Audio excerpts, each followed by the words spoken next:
मी विराज देशमुख आणि हा माझा आहे पहिला व्लॉग, जो की असणार आहे खूपच स्पेशल, कारण की आम्ही चाललोय संभाजीनगर ते चाळीसगाव माझ्या भाच्याच्या बारशासाठी.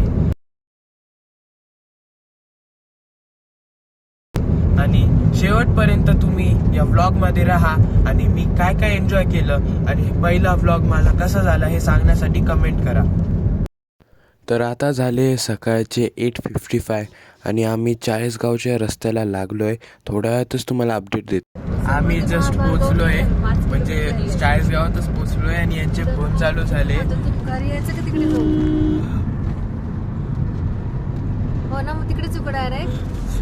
आम्ही जस्ट पोहोचलोय आणि त्यांचे फोन चालू झाले, कुठे जायचं, काय जायचं, कसं कसं काय काय सगळं. आणि आम्हाला काहीच आयडिया नाही. ते हॉटेलवर पोहोचले नाही पोहोचले, आम्ही पहिले पोहोचणारे, काहीच आयडिया नाही. डायरेक्ट ब्लँक आहे आम्ही पूर्ण. तर आलेलो आहे आम्ही फायनली इथे. आज चाललोय.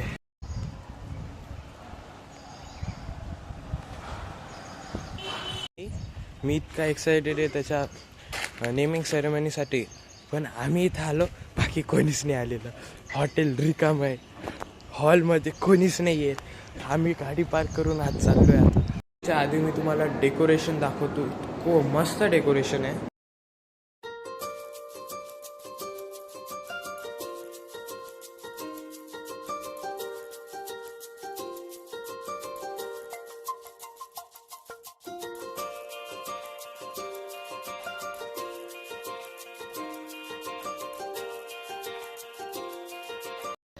तर हा बघा आमचा क्यूट बेबी बॉय.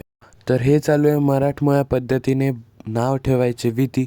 याच्याबद्दल मला काही जास्त माहिती नाही, म्हणून तुम्ही एवढं एन्जॉय करा.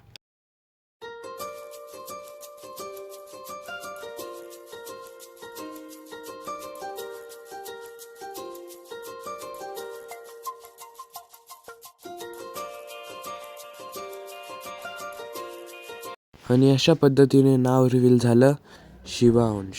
तर निघालो आहोत कार्यक्रमातून आणि आम्ही आता चाललोय थेट भद्रा मारुतीला खुलताबादला दर्शन घ्यायला. आणि कार्यक्रमात सांगू तो इतका मस्त कार्यक्रम झालाय. मावशी, काका आणि पिऊ दिदी खूप मस्त अरेंजमेंट केली होती तुम्ही तिघांनी. Hats off. तर आम्ही आलो इथं भद्रा मारुतीला.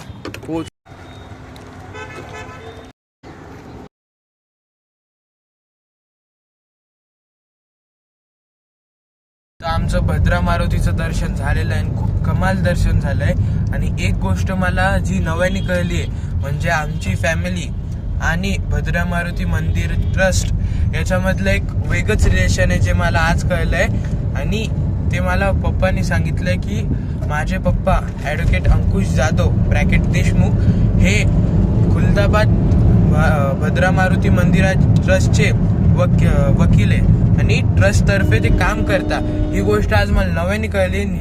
ही गोष्टीमुळे मला माझ्या वडिलांबद्दल आदर अजून वाढलाय. आणि इथे आपण हा व्हिडिओ संपवतोय. And that's it for today guys. So bye. आणि आता निघतोय आम्ही संभाजीनगरकडे. हा माझा पहिला व्लॉग आहे. तुम्हाला जर आवडला असेल तर लाईक, सबस्क्राईब आणि शेअर जरूर करा. आणि माझ्या पुढच्या व्लॉगसाठी थोडा वेळ थांबून राहा. धन्यवाद.